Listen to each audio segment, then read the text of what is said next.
አለ በሙስሊሙ በኩል ማለት ነው። እናም ትንሽ ጥያቄ የፈጠረብኝ ኢሳ ሞቷል ወይስ አልሞተም? ከአንተ መልስ ፈልጋለሁ። እሺ ኢሳ አልሞተም። አምላክ አላህ ስብሐነ ወተዓላ አልገደሉም። በክብር እንዳነሳው ይናገራል። በረፈዐሁ ላሁ ኢለይሂ ይላል እና ቀተሉሁ ወማ ሰለቡሁ ካለ በኋላ ወረድ ብሎ በረፈዐሁ ላሁ ኢለይሂ አልገደሉትም አልሰቀሉትም ካለ በኋላ ታዲያ ምን ሆነ ከተባለ ይልቁንስ ወደ እርሱ አንስቶታል ይላል አምላክ አላህ ስብሐነ ወተዓላ ወደ ሁለተኛው ሰማይ አንስቶታል። መቼ ነው የሚሞተው ታዲያ ከተባለ እዚያው ላይ ወረድ ብሎ ወኢን ሚን አህሊል ኪታቢ ኢላ ለዩእሚነነ ቢሂ ቀብለ መውቲሂ ይላል። አንድም የመጽሐፍ ባለቤት አይኖርም የዛኔ በሚወርድ ጊዜ ዳግም እርሱ ከመሞቱ በፊት የሚያምኑ ቢሆን እንጂ ይላል። ከመሞቱ በፊት ይላል። ስለዚህ ወርዶ የትንሣኤ ቀን ከመድረሱ በፊት ይወርዳል። ከዚያ በኋላ ነው የሚሞተው። ይህን ሐዲስም ላይ ነብዩ ሰለላሁ ዐለይሂ ወሰለም ቃል በቃል የማርያም ልጅ የዓለም ፍጻሜ ከመድረሱ በፊት ወደ ምድር ይወርዳል ከዚያም ይሞታል ብለው ተናግረዋል። የሚሞትበትን ጊዜ ተናግረዋል። እስከዛ ድረስ ግን አይሞትም።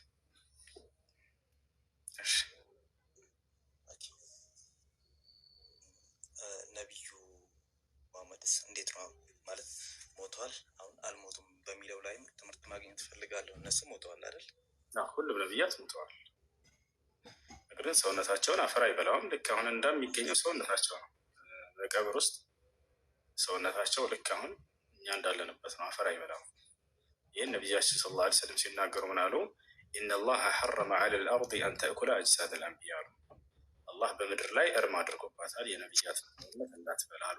ስለዚህ ይህ ነው ነፍሳቸው በየት ትገኛለች? በገነት። ስጋቸው የት ይገኛል? በምድር ላይ አፈር ሳይበላው ይገኛል። ቦታ የመቀየረን ስርዓት ነው ያደረጉት። ምድር ላይ ነበሩ፣ በቀጣይ ዓለም ሄዱ። ሰውነታቸው አፈር አይበላውም እንደ ማንኛውም ሰው።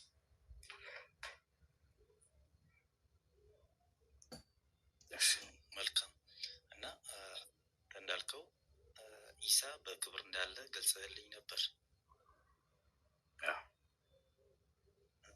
ነቢዩም ደግሞ ሞቶ እንዳሉ ገልጸህልኝ ነበር። ሁሉም ነቢያት ሞተዋል። እንደሞቱ ገልጸህልኝ ነበር። ያ በሕይወት ያለው በክብር ያለው አሁን ቅድም ያልከኝ ይመጣል ተብሎ በሁሉም ሃይማኖት የሚጠበቅ አንተም ይመጣል ብለህ ነው የምታምነው። ፕሮቴስታንትም እንደዛ ነው የሚያምነው። እና ያ የእሱ ቃልን መስማት ነው ወይስ የቱ ነው የሚበልጠው? አሁን ሞቶ ያለው ብሎ ያለው ነው ወይስ አሁን በክብር አለ የሚለውን መጠበቅ ላይ ነው እምነታችን መሆን ያለበት የሚለው። ሌላው ደግሞ ነቢዩ መሐመድ ስለመነሳታቸው አሁን ልባችን ላይ እንደሚሰማን የሚያደርገን ነገር ኮንፊርሜሽን ሰማችኋል? ለእኔ ይሰማኛል።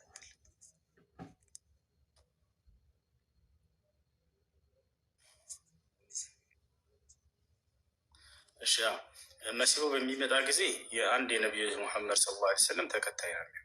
በእርሳቸው ሕግና ስርዓት ሰዎችን ያስተዳድራል። ራሱን እየተዳደረ ሰዎችንም በዚህ ያስተዳድራል። ሀታ ነቢ ሰለላሁ ዐለይሂ ወሰለም አርፈው ይበልጡታል። እሱ ማንኛውም ነቢይ ይበልጡታል። ነቢያችን ሰለላሁ ዐለይሂ ወሰለም አሁን ማንኛውም ሰው ቢመጣ አንድ እርሳቸው ተማሪና ተከታይ ነው የሚሆነው። ሐዲስ ላይ ሲናገሩ ለው ካነ ሙሳ ሐየን ማ ወሲዐሁ ኢላ ኢትባዕ ያሉ፣ ሙሳ በህይወት ቢኖር ዛሬ አንድ የኔ ተከታይ ከመሆን ሌላ ውጭ አይሆንም ነበር። መሲሁም በሚመጣ ጊዜ አንድ የነቢዩ ሙሐመድ ሰለላሁ ዐለይሂ ወሰለም ተማሪና ተከታይ ነው የሚሆነው። በህይወት ዘመናቸው ራሱ ቢመጣ የእርሳቸው ተከታይ ነው የሚሆነው። ተከትሏቸው መርተዋቸዋል፣ በህይወት አገናኝቷቸዋል። አምላክ አላህ ለነቢዩ ሙሐመድ ሰለላሁ ዐለይሂ ወሰለም በህይወት ሳሉ ኢየሩሳሌም የሚገኘው ቤተል መቅደስ እዛ መስጂድ ውስጥ ቀደምት ነቢያትን ሁሉ ሰብስቦላቸው ከአዳም ጀምሮ እስከ መሲሁ ድረስ ያሉትን ነቢዩ ሙሐመድ ሰለላሁ ዐለይሂ ወሰለም ጋር አገናኝቷቸዋል። በተገናኙ ጊዜ ምን አደረጉ ከተባለ ነቢዩ ሰለላሁ ዐለይሂ ወሰለም ሁሉንም ነቢያት ከኋላቸው አስደርገው መርተዋቸዋል፣ አሰግደዋቸዋል። የነቢያት ሁሉ መሪ መሆናቸው ይታወቅ ዘንድ ነቢያቶች ራሱ የሚያምኑበት ነገር ነው። ነቢያቶች እነ መሲሁ በሚመጣ ጊዜ ሙሐመድ ሰለላሁ ዐለይሂ ወሰለም የእርሱ መሪ መሆናቸውን ያሳውቃል፣ ይናገራል። ሀታ የትንሣኤ ቀን የሚገርም የትንሣኤ ቀን አማልደን በሚባል ጊዜ መሲሁ ሙሐመድ ነው የሚያማልዳችሁ ነው ወደ እርሳቸው ይመልሳል። ማስረጃ ላሳይ ይችላል። መሲሁ ራሱ ያምናል እንደሚበልጡት ልብስ ማለት ነው።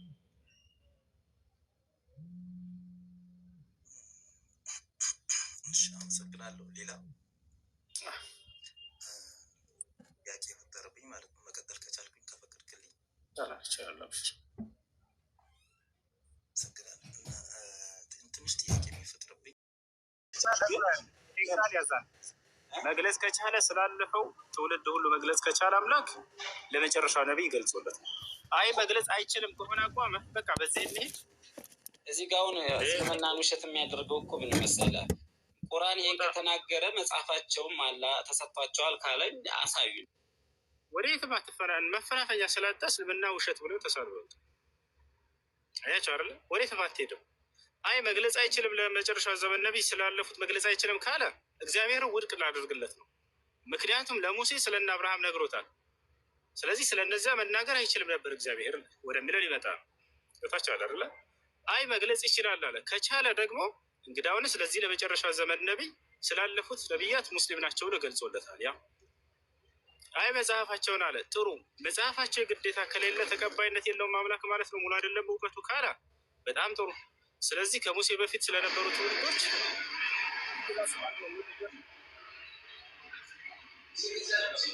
ከሙሴ በፊት ስለነበሩ አንድ የተጻፈ ማስረጃ አምጣት አለብህ ወደሚለው ሊሄድ ነው። ወአለይኩም ሰላም ወረሕመቱላሂ ወበረካቱ። እንዴት ነህ? ሰላም ነው? ሰላም ነው አልሐምዱሊላህ። ደህና እንደው አልሐምዱሊላህ። እኔ ምንድነው እኔ አልሐምዱሊላህ። እሺ አንድ ጥያቄ ነበረኝ። እኔ ምንድነው መሰለህ ነቢዩላህ አደም አለይሂ ሰላም የመጀመሪያው ነቢይም የመጀመሪያው ሰው ናቸው አይደለ? በእስልምና ኦኬ። ነብይ ደግሞ ያው አሁን ከክርስቲያን ወገኖች ጋር ውይይት ስናደርግ ምን ይላሉ? ነብይ ለህዝብ ነው እና መላክ ያለበት በአደም ሰዓት ላይ ህዝብ አልነበረም። እሱም ከገነት የወጣ ከነበረና ሙስሊም ከነበረ ማንን ወደ እስልምና ለመጣራት ነው ነብይ የሆነው ይሉናል። እስኪ ጥያቄ። በጣም ጥሩ። አደም ነብይ ነው። ነብይ ማለት ትርጉሙ ራሱ አልገባቸው ማለት ነው። ነብይ ማለት መለኮታዊ ራእይ የሚወርድለት ስለ ወደፊት የሚናገር ይሄ ከአምላክ ዘንድ በሚመጣለት ምሪት ማለት ነው። ያ ነው። ብቻውን አንድ ነብይ አንድ አካል ሊሆን ይችላል። አምላክ ያዘዋል። በአምላክ ህግና ስርዓት እንዲሄድ ይታዘዛል። እንደው በዛ እንኳ ብንሄድ። ሁለተኛ አደም አለይሂ ሰላም ከእርሱ ጋር አንድም ሰው ቢሆን ሐዋ አለች አይደል? ልጆች ወልደዋል። ልጆች አሏቸው። አደም አለይሂ ሰላም ምን ያክል ጊዜ ኖሯል? 1000 ዓመት ኖሯል አይደል? በዚህ በኖረው በ1000 ዓመት ውስጥ በጣም በርካታ ልጆች የልጅ ልጆችን ወልዷል። ለእነዚህ በምን መልኩ የአምላክ ህግና ስርዓትን መከተል እንዳለባቸው ያስተምራቸዋል። ኦኬ ሙስሊም እኮ ነው፣ ሙስሊም ነበሩ የዛኔ፣ ስለዚህ ነብይ ያስፈልጋቸውም ሊሉ ነው እነዚህ ሰዎች። እንደዛ ብሎ ሂሳብ የለም። እነዚህ ሙስሊም ነው ማለት አዋቂ ነው ማለት አይደለም ሰውየው።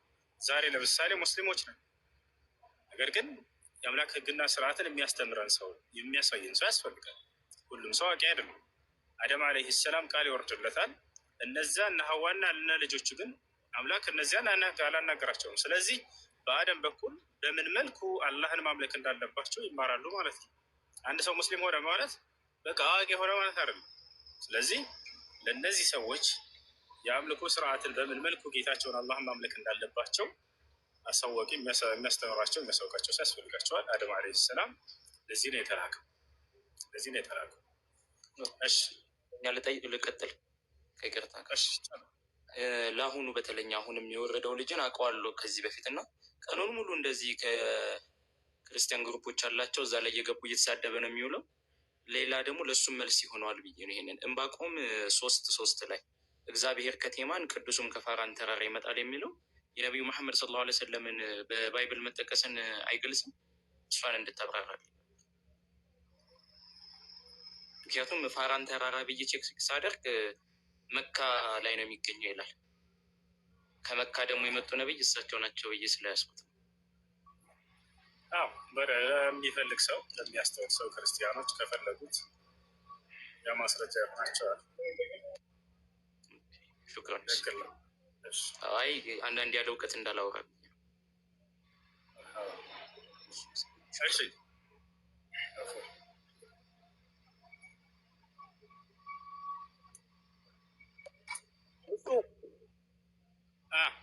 السلام عليكم كمي. وعليكم السلام كمي خا. دعنا بي. عندها. ربنا يرزقك. الحمد لله. أشد من الكين دمسة تدبك. كمي خا ودي سلخلخا. سلخلخا دي سلخلخا ميبالا هاجر على بلاد. إيه إن شاء الله. سلخلخا ميبالا.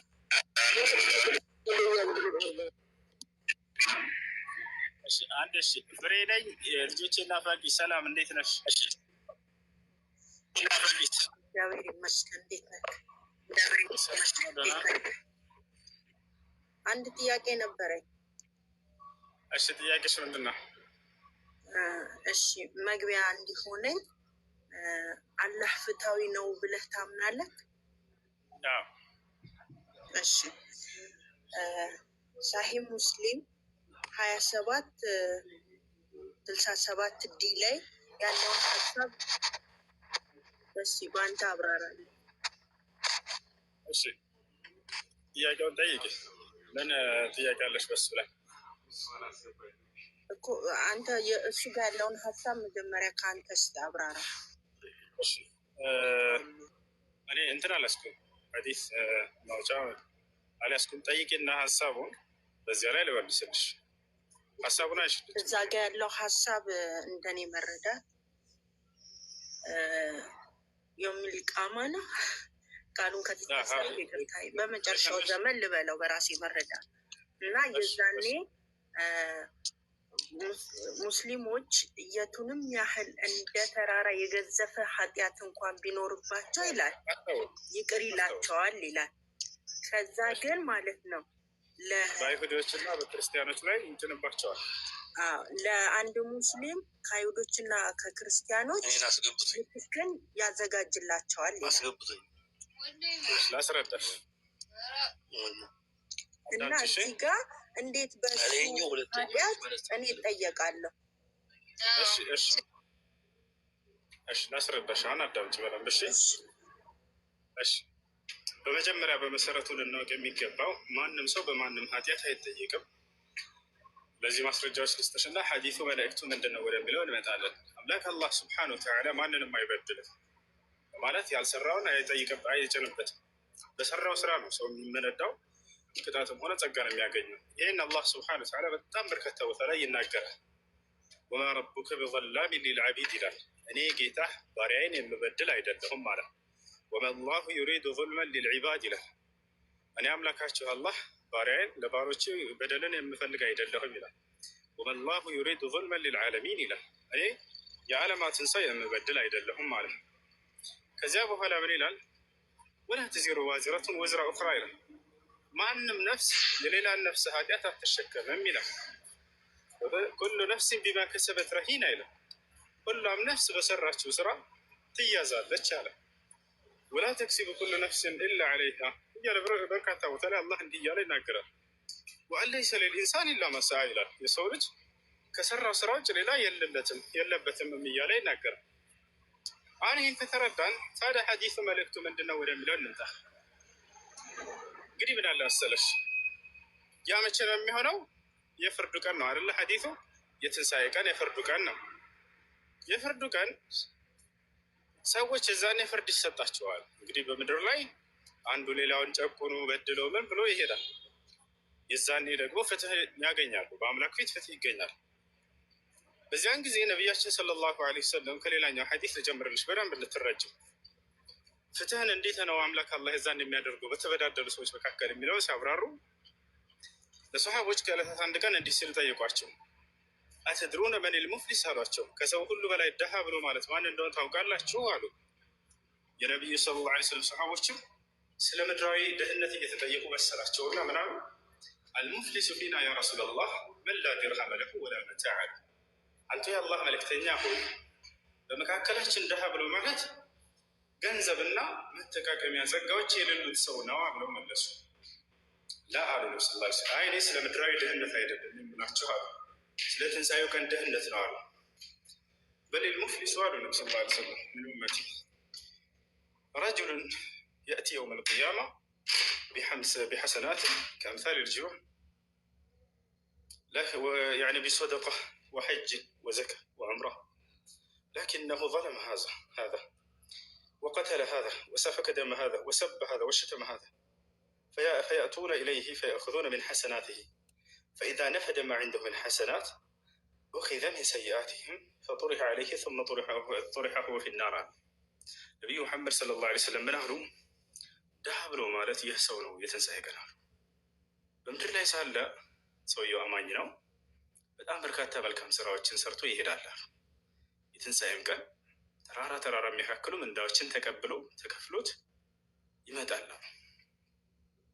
በምድር ላይ ሳለ ሰግዷል፣ ጾሟል፣ እጽዋት አድርጓል፣ ሐጅ አድርጓል፣ ዑምራ አድርጓል። በጣም በርካታ ስራዎችን ሰርቶ ሄዶ የስራውን ምንዳ ይቀበላል።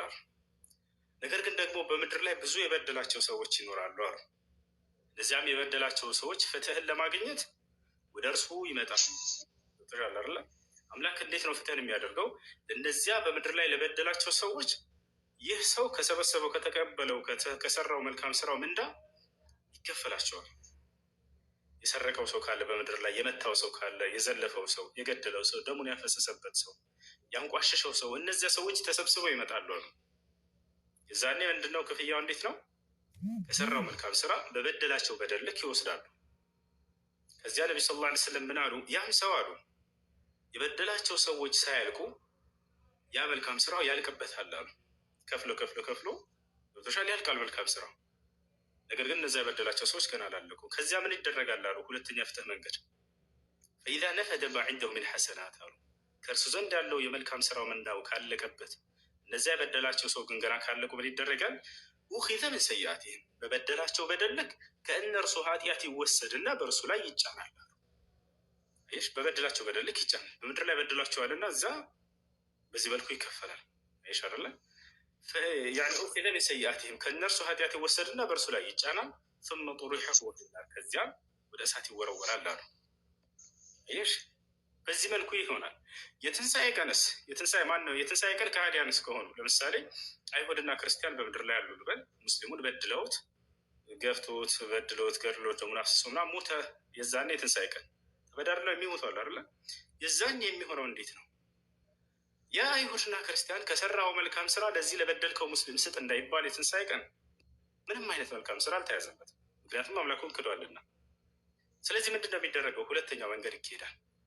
ያን ሙስሊም በበደለው በደል ልክ ከሙስሊሙ በደል ይወሰድና በተበደለው በደል ልክ በዚህ በአይሁድና በክርስቲያኑ ላይ ይጫናል። ከዚያም ወደ ጀሃነም ይገባል አሉ። አይሽ አይደለ? አሁን ጥያቄው ምንድን ነው? ያለ ኃጢአቱ ተጭኖበታል ወይ? ይህ ከሆነ ደግሞ ፍትሃዊ አይደለም አምላክ የሚል ነበር አይደለ? ያው ለዚህ ነው በበደለው በደል ልክ በዚያች ያክል እንጂ የሚጫንበት ያለ በደሉ በፍጹም ከአይሁድና ከክርስቲያኑ ላይ አይጫንበትም። ይቅርታ ወንድሜ፣ እዚህ ጋር እኮ አሁን ሀሳቡን አረዘምኩም። በአጭሩ እኔ ጥያቄ ማለት ነው እዚህ ጋር እኮ ተያይዞ ይልቅ ሌላም ቦታ አንድ ጥያቄ አለ ውስጥ ያለ። ለምሳሌ ኢሳ በእናንተ ማለት ነው አልተሰቀለም አልተገደለም ምናምን የሚባል ነገር አለ አይደል? እንትኑን የቁርአኑን አንቀጽ ባልይዘውም እዛ ጋር ራሱ ምንድን ነው ሀሳቡ? በኢሳ ቦታ ሌላ ሰው እንደተሰጠ ነው አይደለ? እዛ ጋር ሀሳቡ እና ብዙ ጊዜ ቁርአን ላይ ማለት ነው አንዱ ፍትሃዊ ከሆነ አላህ ለምንድን ነው በአንዱ ጥፋት አንዱ የሚሰጠው? አይደለም አልሰጠም። አላህ ሰጠ ሌላ ሰው። እዛ ጋር እንዴት ነው የሆነው? አስረዳኝ። መሲሁን አላህ ወሰደው አዳ ነው ሊገድሉት አሉ። ፍትህ ነው ያደረገው ኖ እሱን አሸሸውና እሱን እንትን ብሎ ሌላ ሰው ተሰቅሏል ነው የምትሉት አይደል? ሌላ ሰው ሰጠ አምላክ አላልንም እኛ። አምላክ ሌላ እንዴት ያላችሁት እስኪ ያስረዳ። መሲሁን አዳ ነው የሚለው ቃል በቃል እንዴት መሲሁን አዳ ነው አላህ። ምክንያቱም እሱ ምንም ጥፋት የለበትም እኮ። በሱ ቦታ እኮ አንድ ሌላ የተደበደበው የምትሰቀለ እንዳለ እኮ ቁርአናችሁ ይናገራል። የሚለው ምንድን ነው? ወማ ቀተሉሁ ወማ ሰለቡሁ ወላኪን ሹቢሀ ለሁም ይላል። አልገደሉትም አልሰቀሉትም፣ ነገር ግን ለእነርሱ ተመሰለ ነው የሚለው። ለእነርሱ ለሰዎቹ መሰላቸውና የሰዎቹ ጥፋት ነው ያናደር እኮ መሰላቸውና እዛ ጋር ግን ሌላ ሰው የተቀጣለው ያ ታዲያ አምላክን አይመለከትም። አሁን ጥያቄው ምንድነው? አንቺ አምላክ ፍትሐዊ አይደለም ሌላን ሰው አሳልፎ ከሰጠረው ትክክል ነበርሽ፣ ነገር ግን እንደዛ አላደረገም አምላክ። እሺ ይሁን፣ እሱን እንለፈው። አንድ ጥያቄ ልድገም ይቻላል? ጊዜ አለ? እሺ ሱራ 5:33 ያለው ሀሳብ እንዴት ነው የሚታየው? ማለት አንቀጹን ከተሳሰ እዛ ጋ እኔ የማውቀው ሀሳብ እንደዚህ ነው። አላህንና መልእክተኛውን ያልተቀበለ ይገደል። ሱራ 5:33 አይደለ?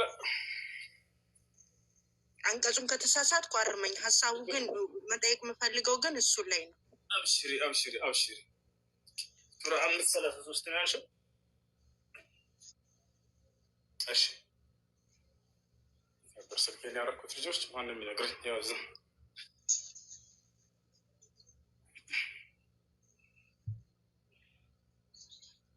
እሺ እሺ እሺ እሺ ሱራ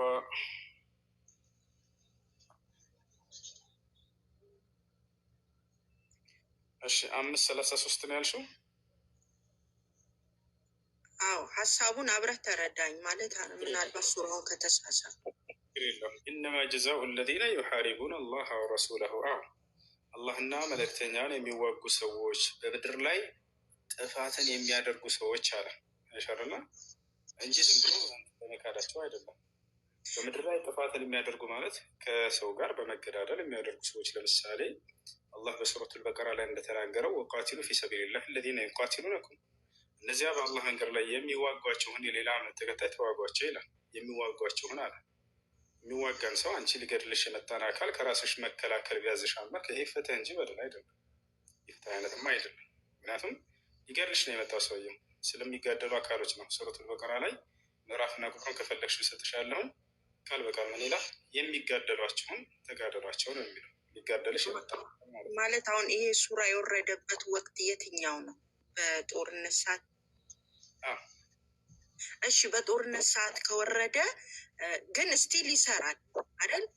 ጊዜያዊ አይደለም የወረደው። ዛሬ ከመጡ ሰዎች ከራሳችን እንከላከላለን።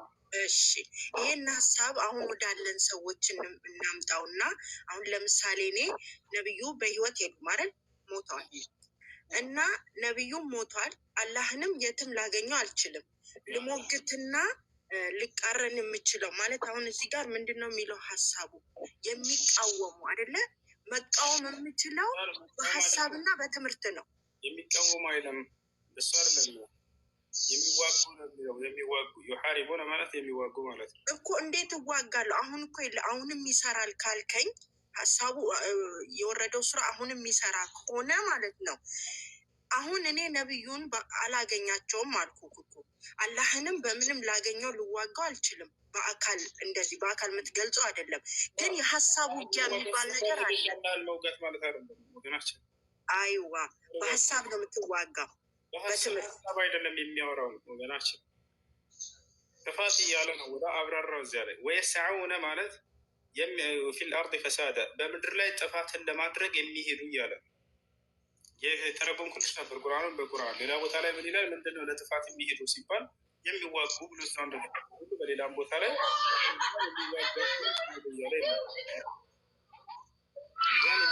እዚህ ጋር እኮ አንድ ታሪክ እንደውም የተያያዘ አለ ማለት ቦታውን ቁጥሩን በትክክል አልያዝኩትም። ግን ለምሳሌ ነብዩን ተቃውሞ ማን እሱን መግደል ይችላል በሚል እንትን ነብዩ ያስገደለው ሰው አለ አይደለ? ነብዩን ተቃውሞ ማለት ነው።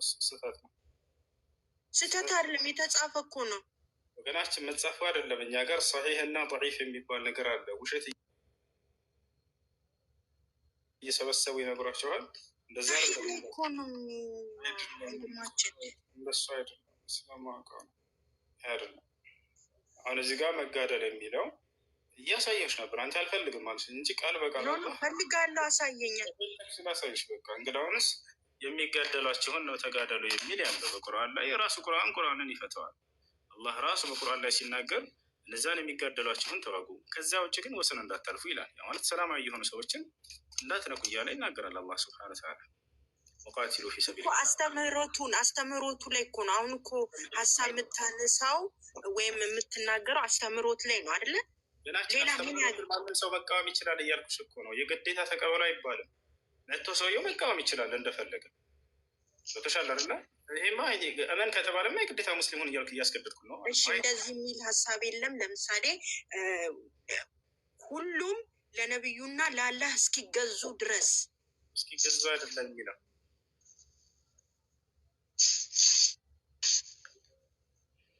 ያ ሰዎች ወደ አላህና ወደ መልእክተኛው አምነህ ይጠራሉ። ቀጥተኛውን ትምህርት አስተምረኝ። ለምን መሰለህ?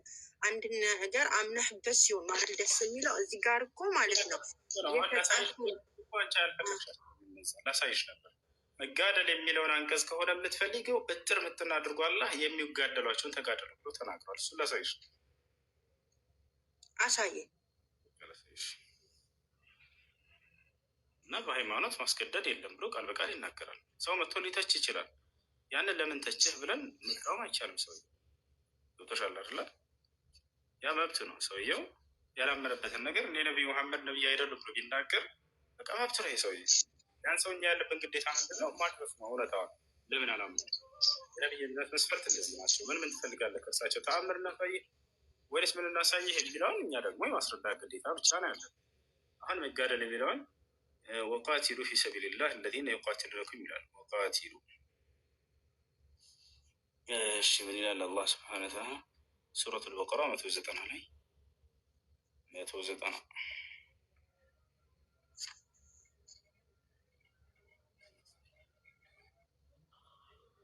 ያው እነዚያንም የሚጋደሏቸውን ከሃዲዎች በአላህ መንገድ ተጋደሉ አለ። የሚጋደሏቸውን የሚለው እናስበሩበት። ከዚያስ ምን አለ? ወሰንን አትለፉ አለ። ምን ማለት ነው? ወሰንን አትለፉ ማለት የማይጋደሏችሁ ላይ ወሰን እንዳታልፉ እንዳትጋደሏቸው ማለት ነው። አላህ ወሰን አላፊን አይወድምና አለ። ወሰን አልፈው የሚዋጉ ሰዎችን ሄደው ሰላማቸው ዋጋን አይወድም። ስለዚህ የሚጋደልን ነው እያለ ያለው ማለት ነው።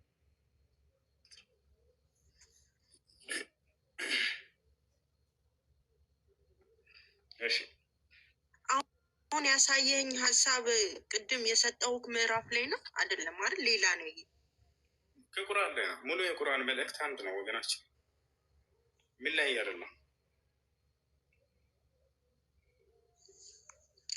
እሺ ሌላ ሀሳብ ማንሳት ይችላል ነው ለሰው ልልቀቅ ይቻላል። እሺ ቁርአን ላይ አብዛኛው ቦታ ላይ ለሴቶች የሚነገሩ ነገሮች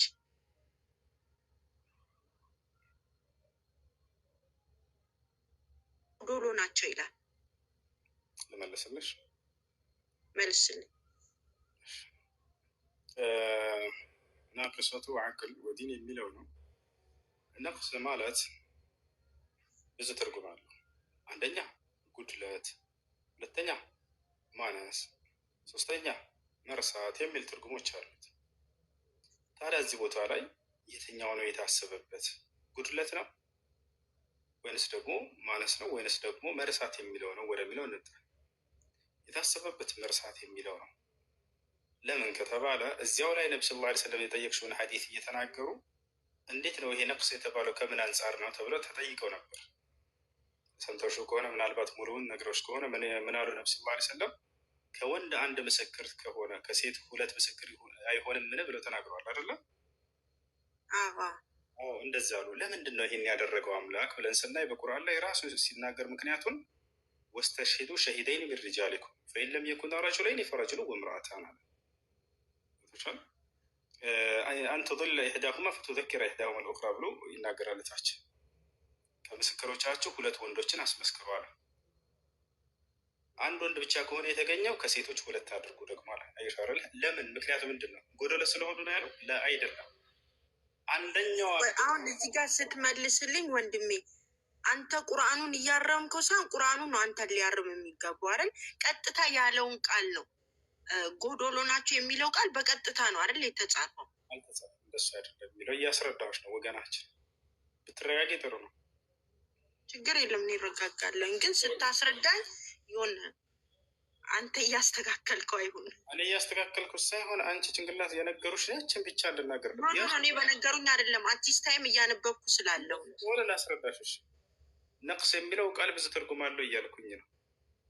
በቁርአን ላይ ላሳይሽ። ይህን ምክንያቱም ነቢ ሰለላሁ ዐለይሂ ወሰለም ተናገሩ መጨረሻ ላይ አይደለ? ዋናው ያ ነው። እዛ ቦታ ላይ ምክንያቱ ምንድን ነው ሲባል ጊዜ ነቢ ሰለላሁ ዐለይሂ ወሰለም ከምስክር አንጻር እንደሆነ ተናገሩ። ነፍስ የሚለውን ቃል ማለት ነው።